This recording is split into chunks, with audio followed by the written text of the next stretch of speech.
ये pizza, burger और अब तो ये नॉनवेज वाले भी आ रहे हैं। आपको पता होगा बीफ जिलेटिन डाला जाता है इन सब में। अब आप कहोगे और जी हम तो कुछ लेते ही नहीं है, बड़े धर्मात्मा हैं, बड़े सात्विक आहार है।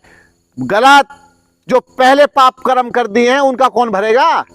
ये भरना पड़ता है। फिर जो रोग आता है तो भरना पड़ेगा। ऐसा है।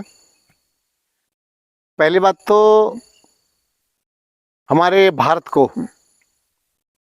नष्ट करने की योजना है फास्ट फूड, जंक फूड।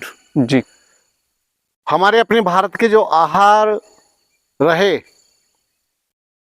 वे बहुत उत्तम थे, लेकिन विदेशियों ने देखा कि भारतीय लोग बड़े प्रखर बुद्धि के होते हैं, तेजस्वी होते हैं, महान होते हैं।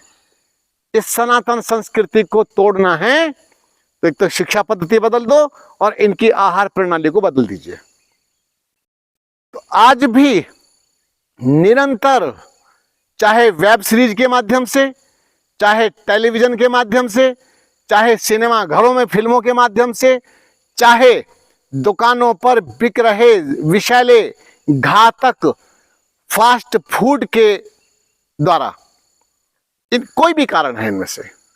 और अगर ऐसा ही चलता रहा तो हम विश्व गुरु की जो कल्पना कर रहे हैं, अच्छी बात है, करनी चाहिए, लेकिन हमारी जो पीढ़ी है, वर्तमान पीढ़ी और आने वाली पीढ़ी, वो बेकार जन्म लेगी, बेकार।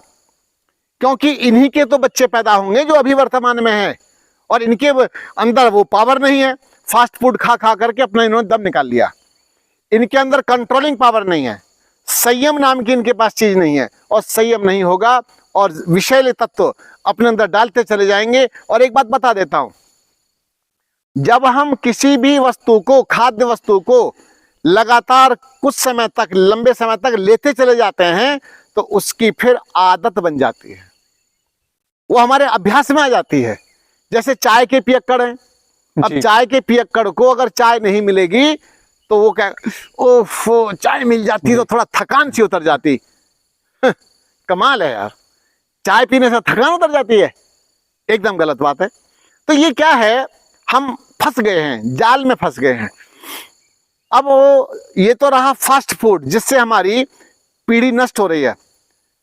अभी मैं देखता हूं एक मोमोज नाम का ही बीमारी चली है। जी। मोमोज नाम की बीमारी ने हमारे बच्चों की आंतों को फूंक दिया है। इनका डाइजेस्टिव सिस्टम इन्होंने बेकार कर दिया और आंतों में जाके चिपक गया है कच्चा मैदा।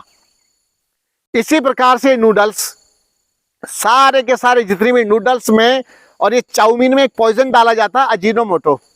ये अजीनोमोटो जो विष डाला जाता है, ये हमारे पाचन तंत्र से लेकर के पूरा सिस्टम को खराब करता है। तो मैं ये कहता हूं कि पाचन तंत्र ही आपका सुरक्षित नहीं है तो आपका पूरा तंत्र बेकार है उसके सामने, क्योंकि वहीं से सब संचालित है। अगली बात, हमारे सामने और भी तरह तरह की चीजें आई हैं।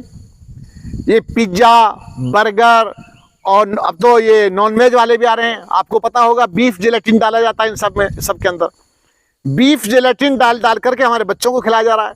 बड़े धार्मिक बनते हैं बच्चे, लेकिन जिलेटिन ले रहे हैं। तो मत कीजिए ऐसे कामों को, इससे हमारे को, अभी आप कई बच्चे चिढ़ जाएंगे मेरे से। क्यों चिढ़ जाएंगे? हाँ, हमारे को तो मना करते हैं और ऐसा करते हैं। ये मैं मना कर रहा हूं तो तुमको ध्यान में रख करके कर रहा हूं, तुम्हारी चाल ढाल, तुम्हारी जीवन शैली को देख करके कर रहा हूं। क्योंकि जो बच्चों के अंदर पावर होनी चाहिए वो बच्चों की पावर घट रही है। और माताओं से भी, लड़कियों से मैं कहूंगा विशेष रूप से, लड़कियों सुधर जाओ, नहीं तो आगे आने वाले समय में तुम पूरे समाज को वंशहीन बना दोगी।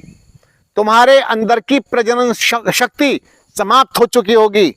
जिस समय तुम्हारा विवाह हो जाएगा, तुम्हारे गर्भ धारण करने की शक्ति तुम्हारे अंदर नहीं होगी।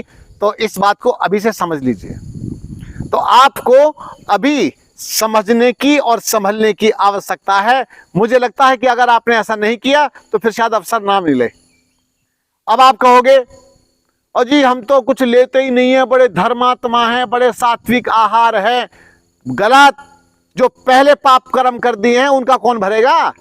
ये भरना पड़ता है। फिर जो रोग आता है तो भरना पड़ेगा।